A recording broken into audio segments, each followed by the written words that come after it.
Hello everyone, welcome back to our channel. Today I'll try and cover a topic which is very important for many buyers. Recently I was trying to do a transaction for a property in east part of Bangalore, and the buyer was a very active buyer. He was exploring to buy a property for last almost 12 to 14 months. He must have seen a lot of properties before he connected with us, and he was pretty much aware of the market and how the things are going. But probably of course market has improved and increased in last 12 to 14 months. So he was actually very curious and he was asking why the property pricing has gone up. Nothing has happened in last 12 months. Nothing significant has happened. He was saying the same property he was ready to buy 2 or 3 quarters back is now available at 20-25% more. So why? Why is this increase? It's a very fair question. Actually, it's a very fair point, and every buyer who's spending so much money deserve to know why.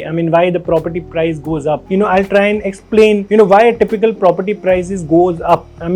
Without any probably appreciation in terms of the content of the property. Like unlike any product price depends upon its constituents or the cost in terms of what all material is used. But sometimes like a lot of properties or products, I'll say a real estate product, which are more dependent upon external factors than the constituents of the product. So real estate is one of them. So I thought I'll try and cover why a property prices increases, go up or go down with the span of time, let's say in a span of around 2 to 3 or 4 quarters or maybe 5 quarters. So properties largely are based on the functionalities. So how a property is going to be used, and the pricing largely depends upon the functionality of the property rather than the constituent of the property. So let me give you an example. Let's take the established market of Marathalli, Sarjapur Road, Outer Ring Road in Bangalore, which is predominantly east part of Bangalore. This market is there for last almost 25-26 years.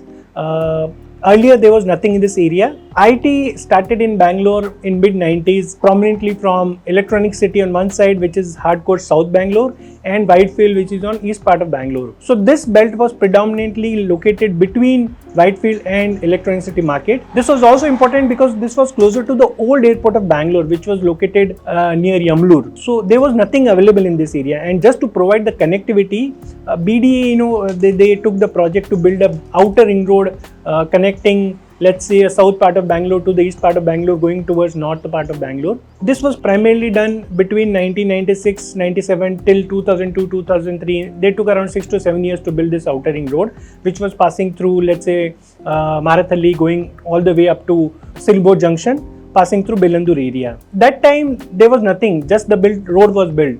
There was no tech park. There were hardly any residential projects. Maybe you can name a few, 6-7 projects were there to name. There was nothing. I remember traveling to that outer ring road in 2003-04, and I can say there was no development in either side of the ring road except land and except few residential apartments. So pricing was of course very low. That time only prominent development was Wipro's corporate office in Sarjapur Road, which was used largely by employees of Wipro to commute back and forth from home and office. Apart from that, there was no development. But slowly, developers realized and stakeholders realized, and they started exploring development in that area. So they planned a lot of tech parks and residential apartments and other support facilities. So to give you context, if you look at 2003, 4, 5, that span where whatever projects were launched in that area, they were priced anywhere between range of, let's say, 1200 to 1800 rupees a square feet. That's per square feet pricing. And if you look at block pricing, they were anywhere between, let's say, 15 lakhs to 30 lakhs max, not more than that. So that was the pricing based, although the component pricing was same, but of course the pricing in the other market in Bangalore at that point of time was much higher.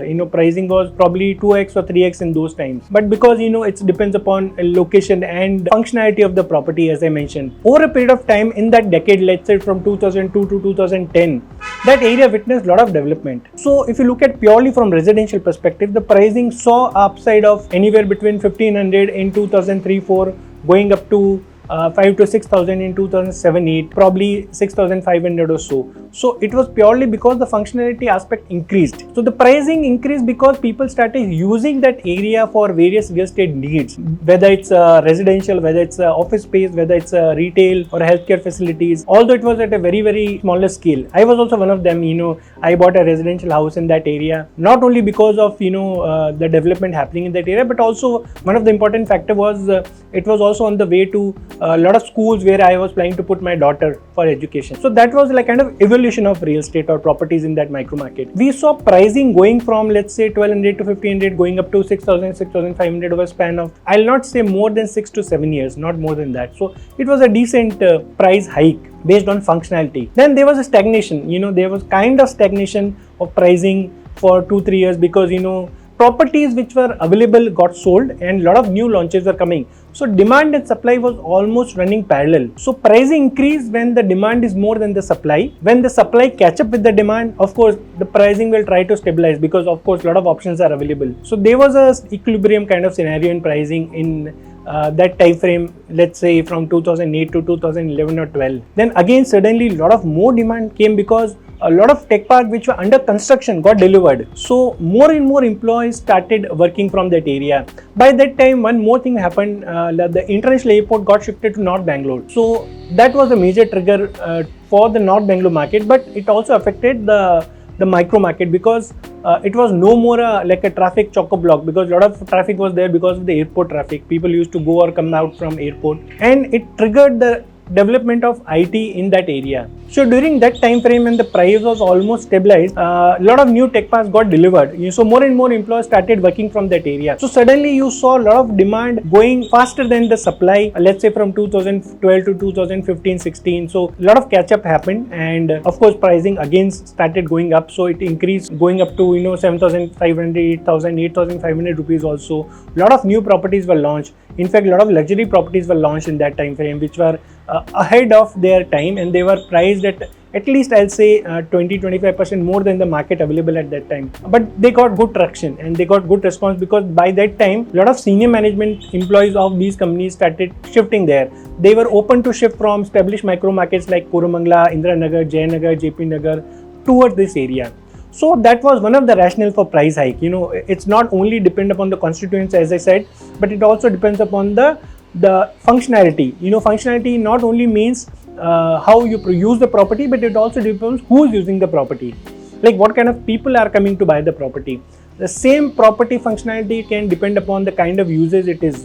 Again, there was a kind of equilibrium because the supply also came. A lot of developers started launching more and more projects in that area. So there was a kind of equilibrium and price stabilization for a span of around 3 to 4 years. So we saw a lot of price stabilization from 2013 to 2017-18. A lot of other things also happened, like demonetization happened, a lot of regularization happened in that area. A lot of development happened in that area. So pricing, demand and supplying was going hand in hand. By 2018-19, again, much more bigger scale IT development happened. Like, lot of big tech parks which were, because tech park takes time, like, residential development can happen in span of 2 to 3 years, but tech park will take, because they are at massive scale and they are in different phases. So normally they will take anywhere between, let's say 3 to 7 years or 8 years to get complete in terms of overall.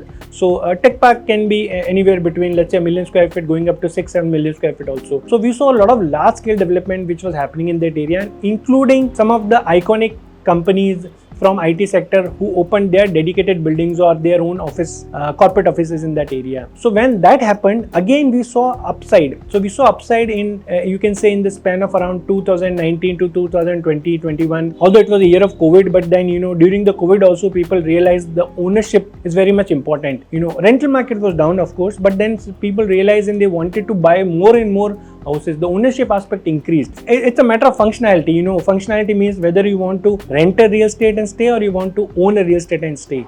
The reason why I was telling the client, the price has gone up in last, let's say, just 3 or 4 quarters by at least 20-25%, because more and more people are looking at these properties in this area for self-use or for occupation, self-occupation.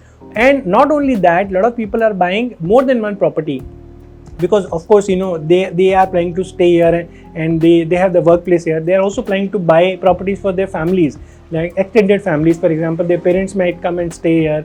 So that is also one of the functionality. Again, it's a functional aspect. It's nothing to do with the property or the constituents or the construction cost or anything related to that. It's mostly related to functional aspect. If you look at the kind of transactions which have happened in last 1 year, mostly, people have bought their second and third home for their extended families. A lot of people who are staying abroad, NRIs or OCI card holders, who may have a plan to come back and stay in Bangalore or India. They are buying properties because they think it's the right time to buy a property. They are putting on rent, of course, but they have a property in hand which they can use in case they have to come back. So functionality aspect depends upon many things. It's not just the constituents or the pricing or the demand or supply. It also depends upon how the stakeholders are planning to use the property or the product. This micro market has seen, unprecedented demand. If you look at what was there in, let's say, mid 90s till 2005, 2006, there was only probably few handful of tech parks and residential development. From 2005 till 2014-15, in that decade, 10 years, this area saw not only IT parks and residential, but they saw a lot of development of support infrastructure. A lot of new restaurants have come, a lot of new hospitals have come, hospitals catering to all kind of healthcare needs, whether it's basically related to maternity hospitals or multi-specialty hospitals or specialized hospitals, childcare hospitals. A lot of education institutes have come, although they were already education institutes in that area, but I think probably there are 2x or 3x number of education institutes which have come in that area. So this area has seen huge amount of development. It became kind of self-contained micro market where you don't have to step out. If you need anything, is available within the same micro market at the travel time of, let's say, 15 to 20 minutes or max to max half an hour. So that also gives a functional aspect to the real estate. I hope this clarifies buyers' doubt about why the pricing is so. If you have any questions, any doubt, feel free to put in the comment section. We'll be happy to answer that. Thank you and have a nice day.